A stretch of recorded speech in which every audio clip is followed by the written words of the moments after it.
नमस्कार दोस्तों, मैं कुलदीप सिंह आपका स्वागत करता हूं। आज हम मौजूद हैं रविदास धर्मशाला कैथल, जहां पर आज एक सम्मेलन हुआ है।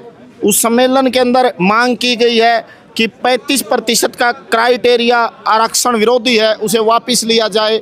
ओबीसी और एससी विद्यार्थियों का जो सरकार नुकसान कर रही है, आरक्षण को जो ख़त्म कर रही है, उसके खिलाफ यहाँ बड़ी संख्या में बुद्धिजीवी, छात्र, विद्यार्थी, किसान संगठन के लोग इकट्ठे हुए हैं।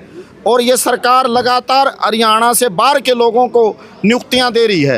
एचपीएससी का लगातार ऐसा एक प्रकार से खेल बन चुका है कि वहाँ एक विशेष विचारधारा के लोग बाहर से ला के बिठाए जा रहे हैं। पारदर्शिता पर और रोजगार के अंदर जो नियुक्तियाँ हैं वो प्रशंसनीय कटघरे में खड़ी हैं।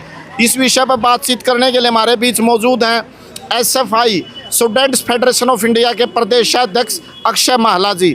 आइए हम बातचीत करते हैं इस मुद्दे पर उनके साथ। नमस्कार जी। नमस्कार जी। आपका स्वागत है सर चैनल पर। आज ये जो सम्मेलन हुआ है जी, इसका क्या मकसद है, क्या इसके अंदर प्रस्ताव पास किया गया है और ये पूरा मामला क्या है?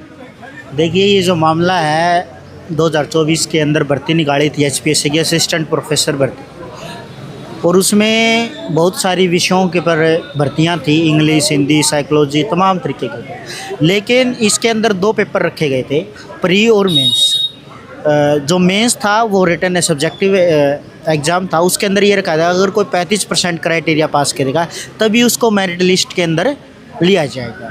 लेकिन हुआ क्या, जब रिज़ल्ट घोषित किए गए तो उसमें ये किया गया कि भाई बहुत सारी विषयों के अंदर बच्चों को फेल किया गया। बहुत सारी पोस्टें, बल्कि जितनी पोस्टें थी, रोल ये कहता था कि भाई 2 गुना बुलाया जाएगा, लेकिन बहुत सारी विषयों के अंदर जितनी पोस्टें थी उससे भी कम बच्चों को बुलाया गया। और सबसे बड़ा जो चीज़ देखने को मिली वो थी इंग्लिश विषय की जो असिस्टेंट प्रोफेसर की पोस्टें थी, उसमें 612 पोस्टें थी और उसमें केवल 151 बच्चों को बुलाया गया, जिसमें से 100 से ज़्यादा बच्चे आउट ऑफ स्टेट थे।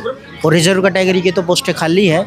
जो यूआर की अनरिजर्व कैटेगरी की जो पोस्ट है उसमें भी बाहर से बच्चों को उसमें एंट्री दी गई। और हरियाणा के विद्यार्थियों को, जो रिजर्व कैटेगरी के स्टूडेंट थे, एससी, ओबीसी जितनी प्रकार की थी, और हरियाणा के जो स्टूडेंट थे उनकी मतलब कि उनको भर्ती के अंदर शामिल नहीं किया गया, उनको फेल घोषित कर दिया गया। अच्छा, इसमें सर क्या जो संविधान के नियमों के अनुसार जो आरक्षण की व्यवस्था की गई है ओबीसी या एससी का, उसका किसी भी प्रकार का उल्लंघन या क्या अतिक्रमण है? बिल्कुल, जो ये रखा गया कि सभी पोस्टों पर भर्ती होनी चाहिए जितनी पोस्टें निकाली गई हैं, लेकिन इसमें नियोजित तरीके से लोगों को, विद्यार्थियों को बाहर किया गया है।